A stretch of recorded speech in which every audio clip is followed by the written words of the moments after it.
Ini saya nak bangkitkan dalam Dewan Yang Mulia ini beberapa fakta berhubung dengan projek ladang hutan yang diadakan ataupun ditubuhkan di Gunung Inas ini.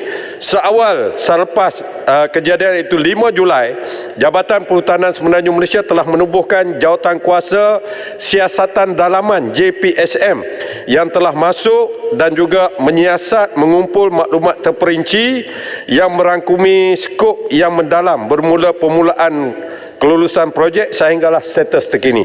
Daripada siasatan Jabatan Perhutanan Semenanjung Malaysia dan juga Jabatan Perhutanan Negeri Kedah, projek durian yang dipanggil durian hybrid ataupun orang kampung panggil durian musangking. Saya nak nyatakan bahawa musangking ini bukanlah spesies yang dikenal pasti untuk ditanam sebagai ladang hutan. Terdapat 11 spesies yang kalau boleh saya bacakan: akasia, batai, getah kelun, balak, TLC, jati dan sebagainya, tidak termasuk durian hybrid sebagai spesies ladang hutan. Tetapi ianya telah dilaksanakan di negeri Kedah, di bawah Kerajaan Negeri Kedah pada awal tahun 2017, dan pada tahun 2019 kerajaan pada masa itu telah meluluskan penanaman durian musangking ini sebanyak 20% daripada keluasan yang dibenarkan, masih lagi dibenarkan. Dan Jabatan Perhutanan Negeri Kedah telah melihat perkara ini sebagai suatu pelanggaran kepada syarat-syarat kerana durian hybrid bukan spesies ladang hutan, telah ditanam sebanyak 5,000 pokok di keluasan 52 hektar di atas Gunung Inas ini. Dan pada tahun 2020, Jabatan Perhutanan Negeri Kedah melalui Menteri Besar yang ada sekarang ini telah mengarahkan pemberhentian segera aktiviti penanaman pokok durian ini. Dan apabila telah dibenarkan pada 10 hari bulan Disember 2019 sebanyak 20% di dalam pemerintahan Menteri Besar sebelum daripada itu. Dan sehubungan dengan itu juga, Jabatan Perhutanan mencadangkan supaya Kerajaan Negeri Kedah menjadikan Gunung Inas ini sebagai hutan pelindungan bagi tujuan kawasan hutan tadahan air, supaya ianya tidak boleh diusik dan ianya akan memberi jaminan keselamatan kepada rakyat di kawasan Baling terutamanya. Terima kasih. Terima kasih. Soalan tambahan. Terima kasih Datuk Edi Betul. Terima kasih Menteri. Hari ini genap 23 hari tragedi musibah tali air yang berlaku di Baling. 3 orang telah terkorban dan ramai lagi yang telah tercedera akibat tersangkut di bumbung rumah, di pokok-pokok dihanyutkan air, terentak dengan kayu balak yang hanyut dalam tragedi tersebut. 15 rumah hancur 100%, 3 rumah tidak dapat diduduki, lebih 300 buah rumah yang harus dibaiki pelbagai kerosakan daripada 37 buah kampung. Tanaman seperti sawah padi, kebun sayur, kebun semua dihanyutkan oleh air. Dan hari ini masih lagi hujan lebat. Semalam saya bagi laporan kepada Yang Menteri, masih lagi hujan lebat. Air dia macam air tsunami, bergulung-gulung, bukan air hujan biasa. Jadi binatang-binatang buas yang sudah mula dikesan di tempat kejadian. Contohnya, kami telah didatangi oleh gajah, 6 ekor gajah, 2 ekor gajah telah ditangkap dan telah dihantar baru-baru ini. Dan kita juga telah menjumpa tapak, iaitu tapak harimau belang yang dah mula keluar, dah masuk ke kampung kami di bawah. Jadi ini semua ni harus diambil tindakan. Jadi rakyat Baling nak tahu, jawapan pada menteri beri tadi masih lagi saya rasa amat-amat khuatir sebab menteri sebut tak selamat lagi. Jadi kami ada 37 buah kampung di kawasan tersebut. Ini hari Sabtu. Hari Sabtu yang lalu orang kampung naik di atas dan saya naik. Ini gambar yang kita ambil. Ada 3 buah kolam besar padang bola, 3 buah kolam, airnya yang melebihi 10 kaki. Kalau kita lihat di sini, kolam ini dah mula rosak. Air ini kalau pecah akan masuk kampung. Kalau ia berlaku pada pukul 2-3 pagi, na'udzubillah, lebih 100 akan terkorban. Kalau waktu tengah malam, kalau perkara ini berlaku, nasib baik hari itu berlaku pada pukul 4 petang. Soalan saya kepada Yang Berhormat Menteri, ada 3 soalan yang penting yang saya nak tanya, yang rakyat Baling nak tahu. Saya nak tegaskan di sini bahawa adakah jaminan kerajaan kolam ini dapat dipecahkan. Saya dah pergi atas tu, dalam kolam ni ada iaitu polypipe 4 inci dalam tu. Minta Kementerian Yang Berhormat Menteri sedut air ini dulu dan hapuskan tiga kolam yang sebesar tiga padang bola.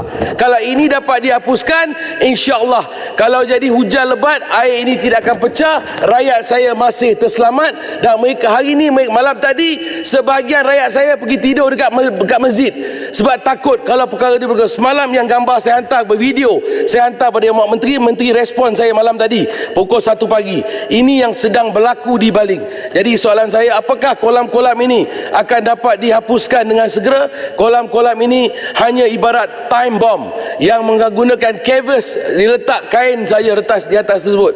Dan satu lagi, saya nak tanya kepada apakah di Kedal Pasti tadi Yang Berhormat Menteri dah sebut, kalau kita tengok peka Pelindungan Khazanah Alam menegaskan sebatang pokok dewasa boleh menampung 400 galon air. Kalau dipotong, habislah 400 galon air satu pokok. Jadi saya dengar tadi Menteri sebut tapi tak jelas siapakah yang meluluskannya. Rakyat Baling nak tahu siapakah yang meluluskannya. Akhir sekali rakyat ingin tahu sama ada kerajaan akan mengusahakan. Ini penting. Kalaulah ini kesilapan syarikat-syarikat yang melakukannya, ataupun Yang Berhormat Menteri sebut tadi kerajaan negeri telah sedikit sebanyak melanggar syarat. Kalau ikutkan dia latex timber clone, pokok saja boleh ditanam sekiranya kita cabut kayu balak tersebut. Musangking tidak ada. Ini Yang Berhormat Menteri sebut.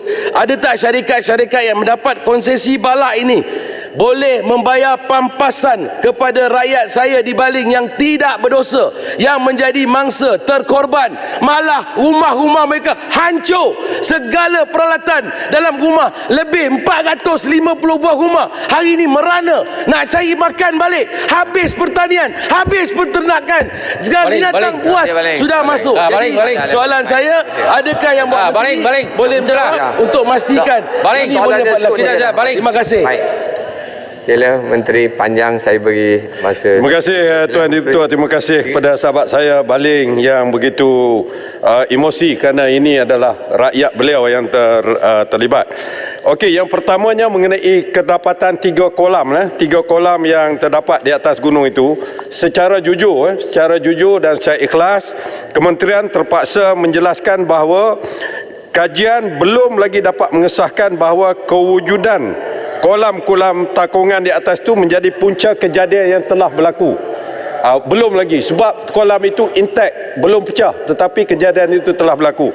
Namun demikian, kementerian memberi jaminan sekiranya cadangan menutup atau mengalirkan keluar air daripada kolam ini memberi jaminan risiko tidak berlaku, maka ianya akan diambil tindakan segera, di mana pelaksanaan ini saya jelaskan bergantung kepada Kerajaan Negeri Kedah, bukan kementerian, tetapi insya-Allah kementerian akan bekerjasama dengan Kerajaan Negeri Kedah untuk menyelesaikan isu mengelakkan risiko ini berlaku. Insya-Allah saya beri jaminan, saya akan turun sendiri insya-Allah. Yang keduanya mengenai pampasan yang disebut oleh Yang Berhormat Baling daripada syarikat-syarikat yang mendapat konsesi balak dan juga kebenaran menanam musangking dan sebagainya.